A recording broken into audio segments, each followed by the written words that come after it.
Thank you so much, President Falwell. God bless Liberty University.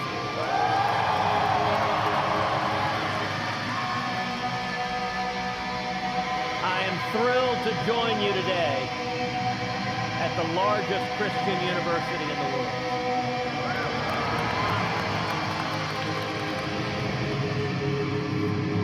Today I want to talk with you about the promise of America. Imagine your parents and their children. Imagine a little girl growing up in Wilmington, Delaware.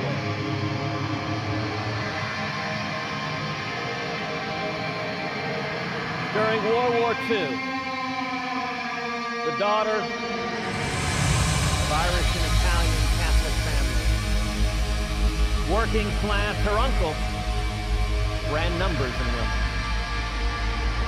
She grew up with dozens of cousins because her mom was the second youngest of 17 kids. She had a difficult father, a man who drank far too much and frankly didn't think that women should be educated. And yet this young girl, pretty and shy, was driven, was bright, was inquisitive. And she became the first person in her family ever to go to college. In 1956, my mom, Eleanor, graduated from Rice University with a degree in math and became a pioneering computer programmer in the 1950s and 1960s.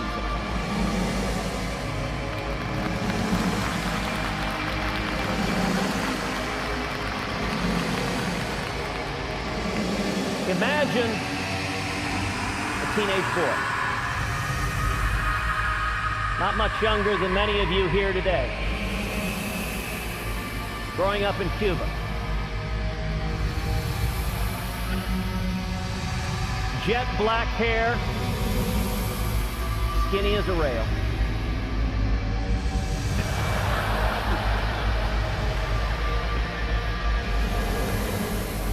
Involved in student council. And yet Cuba was not at a peaceful time. The dictator, Batista, was corrupt. He was oppressive. And this teenage boy joins a revolution. He joins a revolution against Batista. He begins fighting with other teenagers to free Cuba from the dictator. This boy at age 17 finds himself thrown in prison, finds himself tortured, beaten, and then at age 18, he flees Cuba. He comes to America. Imagine for a second the hope that was in his heart as he rode that ferry boat across to Key West and got on a Greyhound bus to head to Austin, Texas, to begin working, washing dishes, making 50 cents an hour, coming to the one land on earth that has welcomed so many millions. When my dad came to America in 1957, he could not have imagined what lay in store for him. Imagine a young married couple living together in the 1970s. Neither one of them has a personal relationship with Jesus. They have a little boy, and they're both drinking far too much. They're living a fast life. When I was 3, my father decided to leave my mother. We were living in Calgary at the time. He got on a plane and he flew back to Texas. And he decided he didn't want to be married anymore. And he didn't want to be a father to his 3-year-old son. And yet when he was in Houston, a friend, a colleague from the oil and gas business, invited him to a Bible study, invited him to Clay Road Baptist Church. And there my father gave his life to Jesus.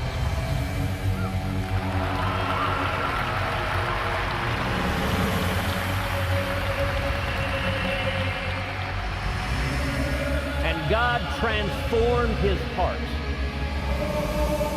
And he drove to the airport. He bought a plane ticket. And he flew back to be with my mother.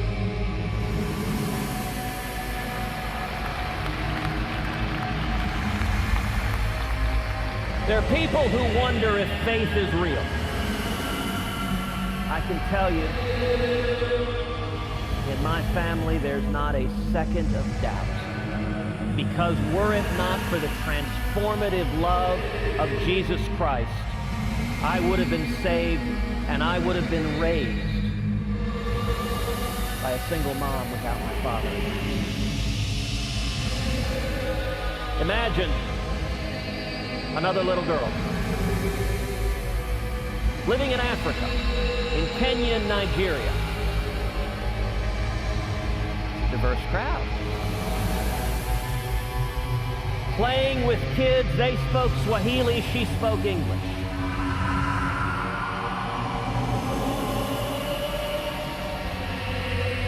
Coming back to California,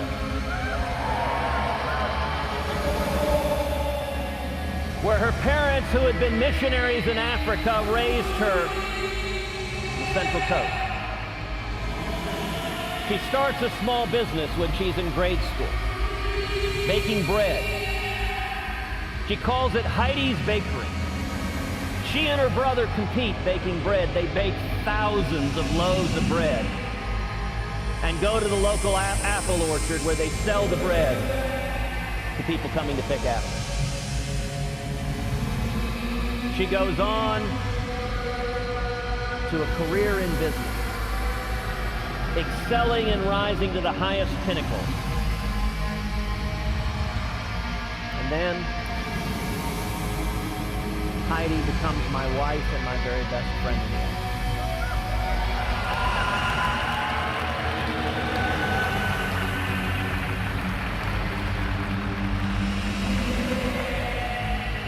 Heidi becomes an incredible mom to our two precious little girls, Caroline and Catherine, the joys and loves of our life.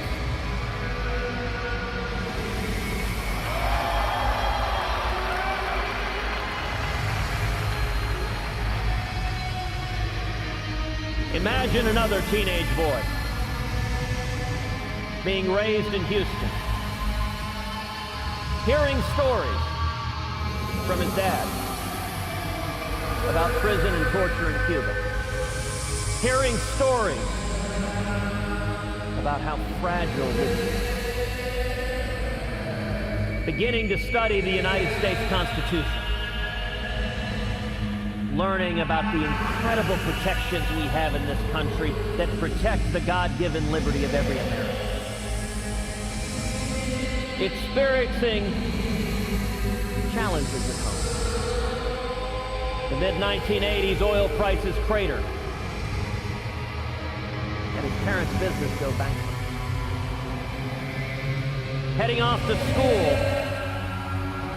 over 1,000 miles away from home at a place where he knew nobody, where he was alone and scared. And his parents going through bankruptcy meant there was no financial support at home, so at the age of 17, he went to get 2 jobs to help pay his way through school. He took over $100,000 in school loans. Loans I suspect a lot of y'all can relate to. Loans that I'll point out I just paid off a few years ago.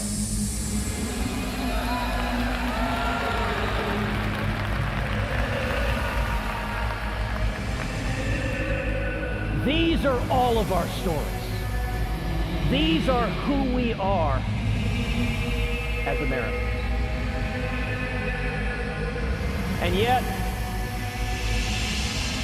for so many Americans, the promise of America seems more and more distant. What is the promise of America? The idea that, the revolutionary idea that this country was founded upon, which is that our rights, they don't come from man. They come from God only.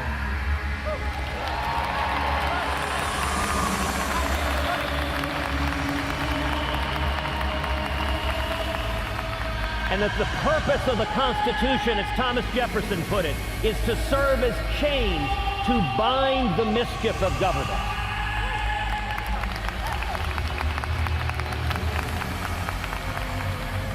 The incredible opportunity of the American dream. What has enabled millions of people from all over the world to come to America with nothing and to achieve it. And then the American exceptionalism that has made this nation a clarion voice for freedom in the world, a shining city on a hill. That's the promise of America. That is what makes this nation an indispensable nation, a unique nation in the history of the world. And yet so many fear that that promise is today. So many fear it is slipping away from our hands. I want to talk to you this morning about reigniting the promise of America. 240 years ago on this very day, a 38-year-old lawyer named Patrick Henry stood up just 100 miles from here in Richmond, Virginia, and said, "Give me liberty or give me death."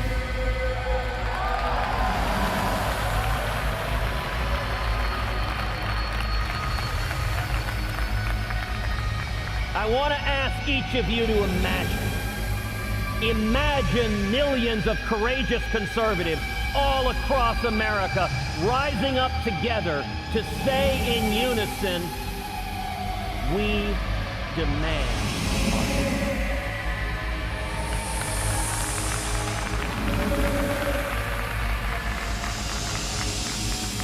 Today, roughly half of born-again Christians aren't voting. They're staying home. Imagine instead millions of people of faith all across America coming out to the polls and voting our values.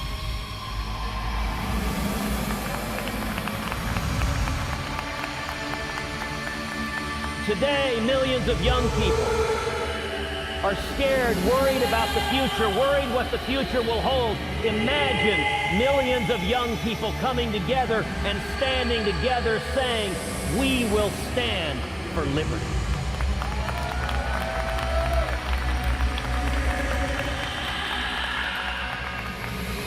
Think just how different the world would be. Imagine,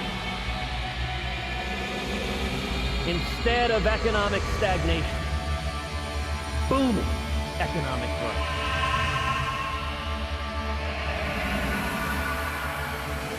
Instead of small businesses going out of business in record numbers, imagine small businesses growing and prospering. Imagine young people coming out of school with 4, 5, 6 job offers.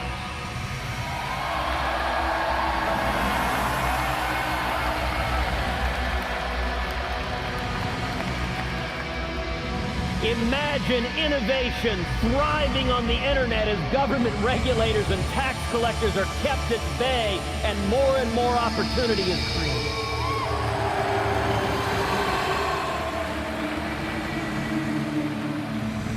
Imagine America finally becoming energy self-sufficient as millions and millions of high-paying jobs are created.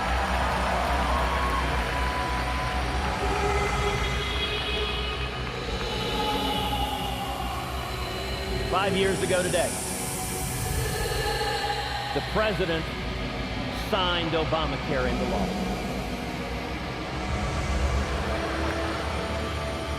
Within hours, Liberty University went to court filing a lawsuit to stop that failed law.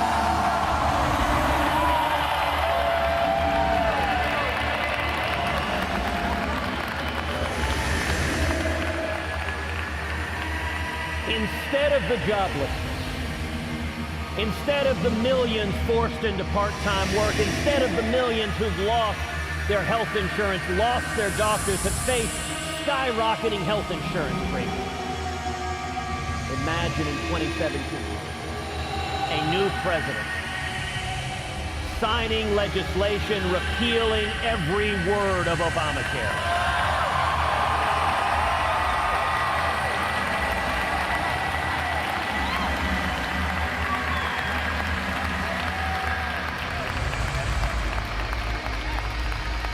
Imagine health care reform that keeps government out of the way between you and your doctor, and that makes health insurance personal and portable and affordable.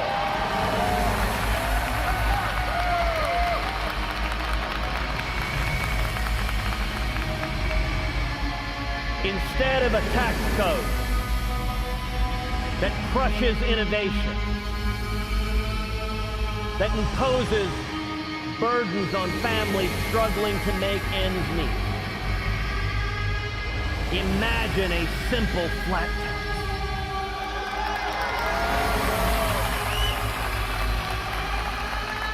that lets every American fill out his or her taxes on a postcard.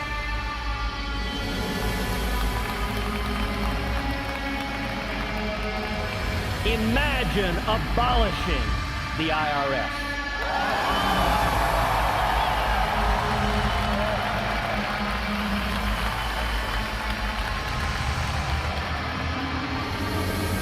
Instead of the lawlessness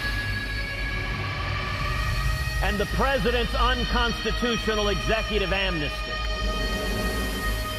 imagine a president that finally secures the borders.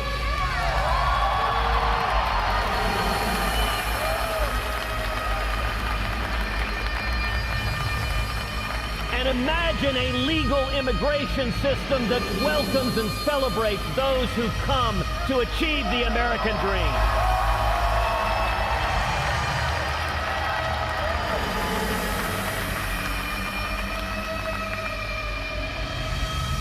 Instead of a federal government that wages an assault on our religious liberty, that goes after Hobby Lobby, that goes after the Little Sisters of the Poor, that goes after Liberty University. Imagine a federal government that stands for the First Amendment rights of every American.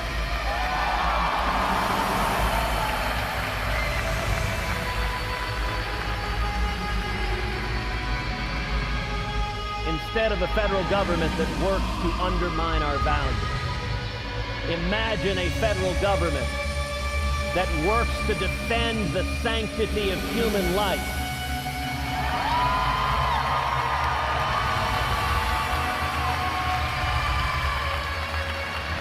And to uphold the sacrament of marriage.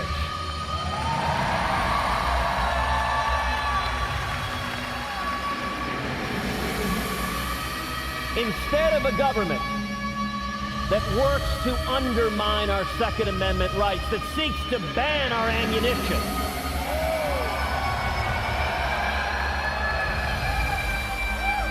Imagine a federal government that protects the right to keep and bear arms of all law-abiding Americans.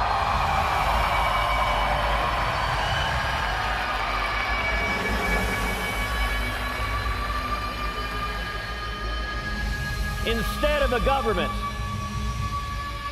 that seizes your emails and your cell phone, imagine a federal government that protected the privacy rights of every American.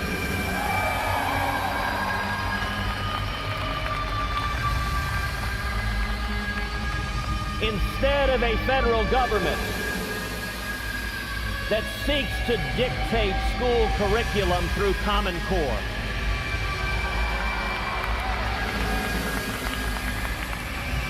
Imagine repealing every word of Common Core.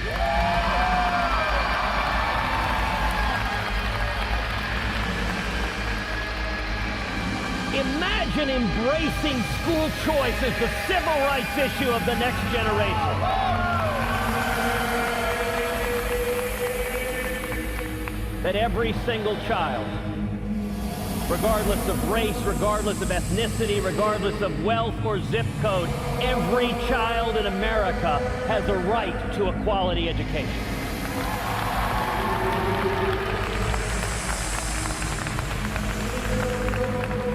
And that's true from all of the above, whether it is at public schools or charter schools or private schools or Christian schools or parochial schools or home schools. Every child.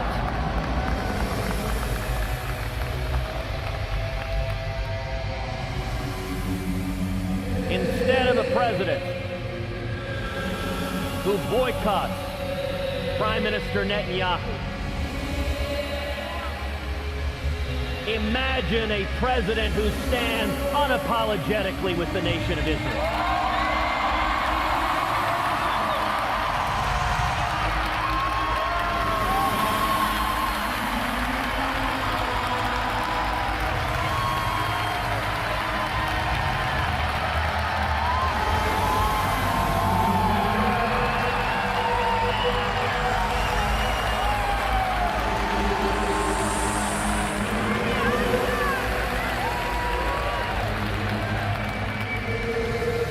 Instead of a president who seeks to go to the United Nations to end-run Congress and the American people. Imagine a president who says, I will honor the Constitution, and under no circumstances will Iran be allowed to acquire a nuclear weapon.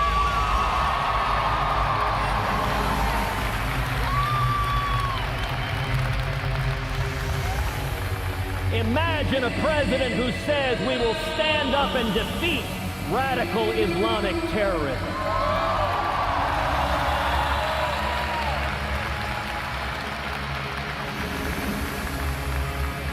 And we will call it by its name.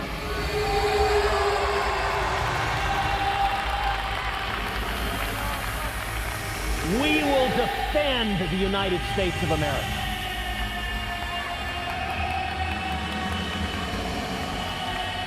Now, all of these seem difficult. Indeed, to some, they may seem unimaginable.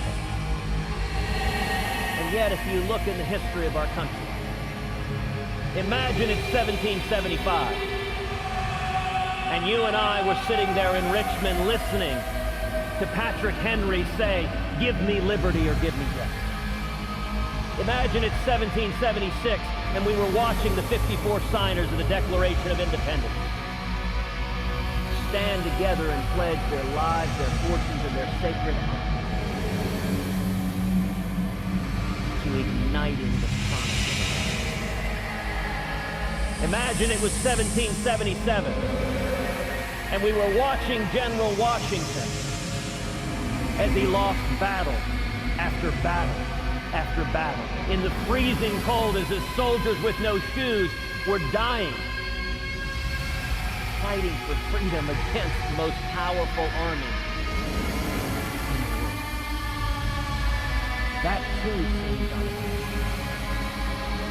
Imagine it's 1933, and we were listening to President Franklin Delano Roosevelt tell America at a time of crushing depression, at a time of a gathering storm abroad, that we have nothing to fear but fear itself. Imagine it's 1979, and you and I were listening to Ronald Reagan.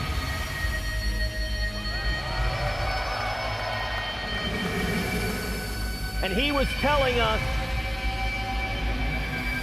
that we would cut the top marginal tax rate from 70% all the way down to 28%. That we would go from crushing stagnation to booming economic growth, to millions being lifted out of poverty and into prosperity and abundance. That the very day he was sworn in, our hostages who were languishing in Iran would be released. And that within a decade, we would win the Cold War and tear the Berlin Wall. That would have seemed unimaginable. And yet, with the grace of God, that's exactly what happened.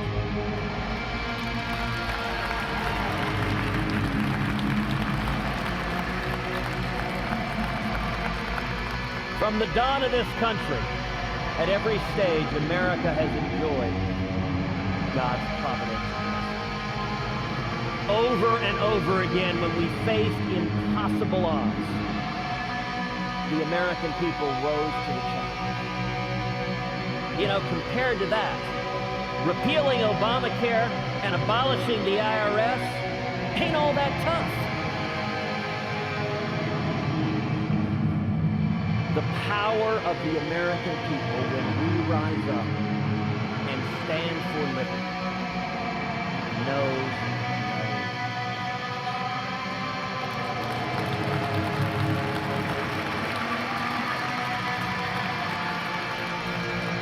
if you're ready to join a grassroots army across this nation, coming together and standing for liberty, I'm going to ask you to break a rule here today and to take out your cell phone and to text the word Constitution to the number 33733. You can also text Imagine. We're versatile. Once again, text Constitution to 33733. God's blessing has been on America from the very beginning of this nation. And I believe God isn't done with America.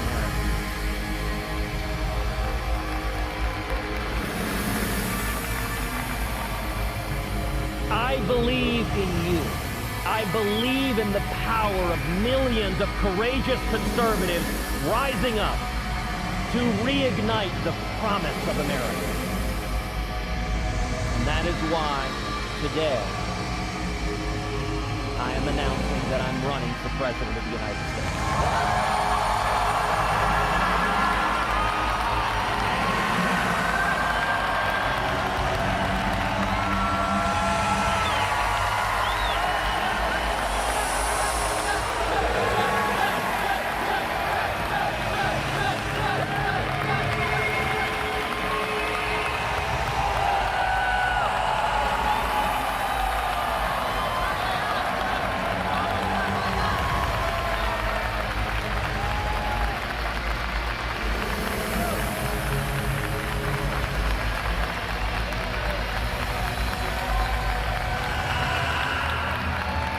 It is a time for truth.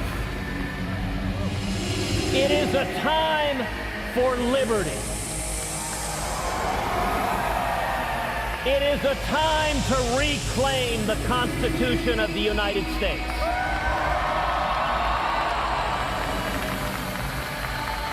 I am honored to stand with each and every one of you, courageous conservatives,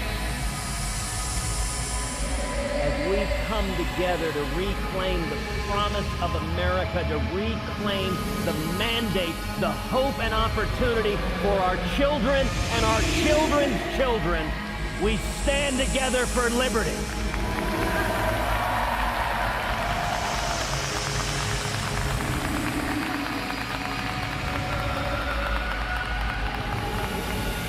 This is our fight. The answer will not come from Washington. It will come only from the men and women across this country, from men and women, from people of faith, from lovers of liberty, from people who respect the Constitution. It will only come as it has come at every other time of challenge in this country, when the American people stand together and say we will get back to the principles that have made this country great. We will get back and restore that shining city on a hill that is the United States of America. Thank you, and God bless you.